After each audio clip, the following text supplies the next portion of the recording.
उन्होंने खींचा, इसको बहुत बड़ा इस तरह से बना दिया गया है। मैं नहीं समझता कि इसको इतना बड़ा बनाने की ज्यादा आवश्यकता।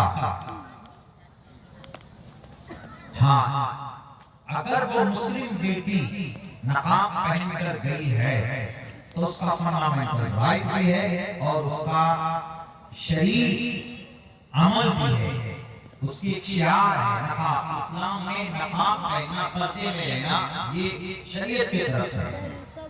अल्लाह ने कुरान में 7 आयतें ऐसी नाज़िल फरमाई है जिसमें पर्दा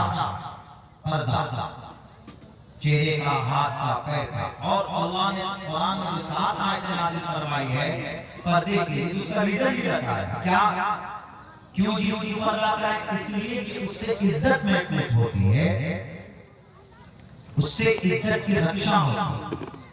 कुल्ल मुमिनात यग़ज़ुज़्ना मिन अब्सारिहिन्ना व यहफ़ज़्ना फ़ुरूजहन्ना, पर्दा करो, तुम्हारी इज्जत महफूज रहे।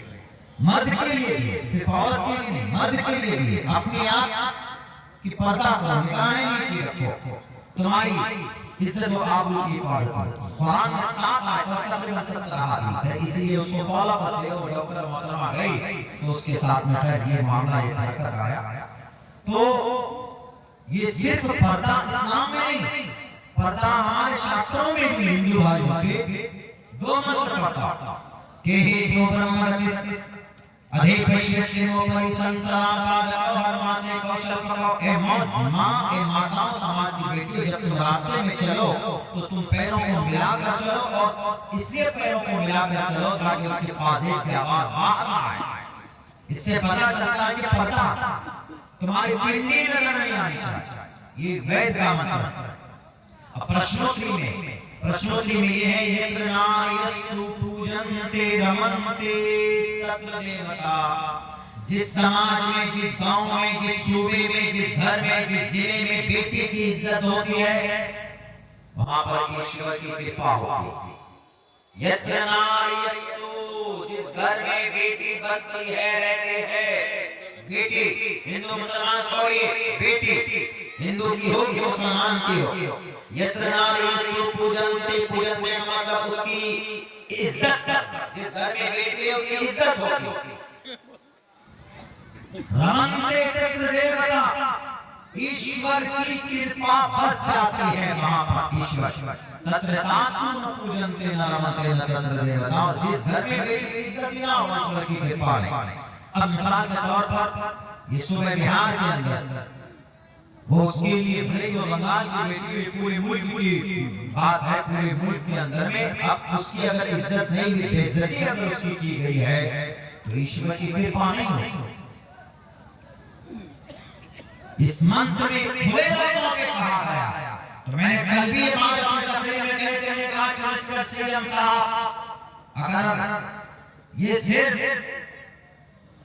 हिंदू समाज की बात नहीं, ये मंत्र के अंदर अच्छी बात ये कही गई कि समाज की कोई भी बेटी हो, उसकी इज्जत होनी चाहिए, उसका सम्मान होना चाहिए। और भरे मजमे में बुलाकर उसके नकाब पर अगर आप पहुंचते हैं तो यकीनन उसकी बेइज्जती हो रही है। बेटी है, सम्मान नहीं होना चाहिए, निंदा की गई, लेकिन इसके ऊपर लोग लगे हुए हैं, इसी के ऊपर।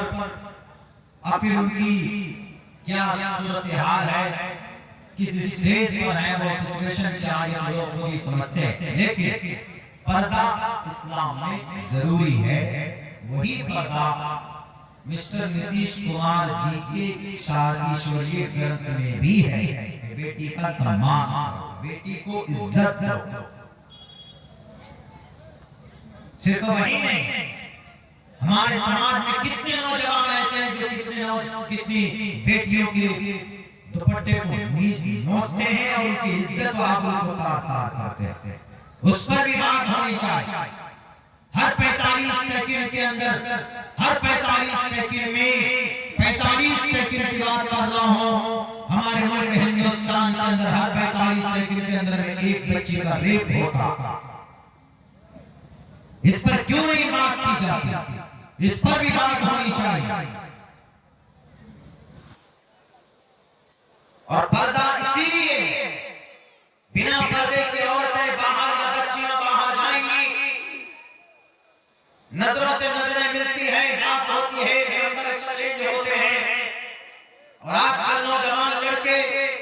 जो इस मिजाज के हैं वो लड़के नौजवान समाज की रीढ़ की हड्डी नहीं, वो शैतान है, शैतान जो किसी बेटी की इज्जत लूटते और उसको छोड़ देते हैं, उसको मौत के घाट उतार देते हैं।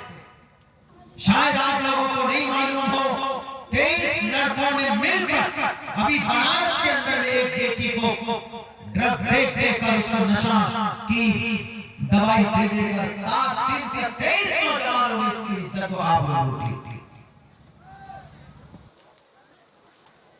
औरत सम्मान की चीज, इसीलिए अल्लाह के नबी अलैहिस्सलाम ने कहा अगर किसी के घर में 2 बेटी है, सही परवरिश करके उसकी शादी करा देता है, दुनिया सुनो, कल क़यामत में वो इंसान अपनी 2 बेटी की परवरिश करने की वजह से मेरे साथ खड़ा होगा जन्नत के अंदर। ये बेटी के सम्मान को बढ़ाने की बात, बेटी की इज्जत और आबरू को बढ़ाने की बात अल्लाह के नबी अलैहिस्सलाम ने कही। लेकिन आज हम लोग अपनी जुबानों पर बेटी को सम्मान,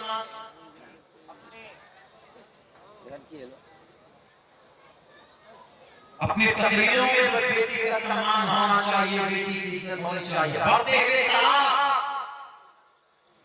छोटी छोटी बात में बेटी बीवी को तलाक, क्या यह औरत की जिल्लत नहीं है, उसकी रुसवाई नहीं है? इस्लाम में तलाक को भी पसंद नहीं किया गया है इस्लामिक शरीयत में कि छोटी छोटी बात में बेटी को तलाक दे देते हैं, बेटी को मारते हैं, हाथ उठाते हैं। लेकिन आजकल हमारे समाज की बेटियां भी ऐसी है, शौहर से लड़ जाना, शौहर है, हाकिम है, फ्रेंडली जिंदगी गुजारिए, मियां बीवी की मिली जुली जिंदगी होती है तो घर खुशहाल होता है।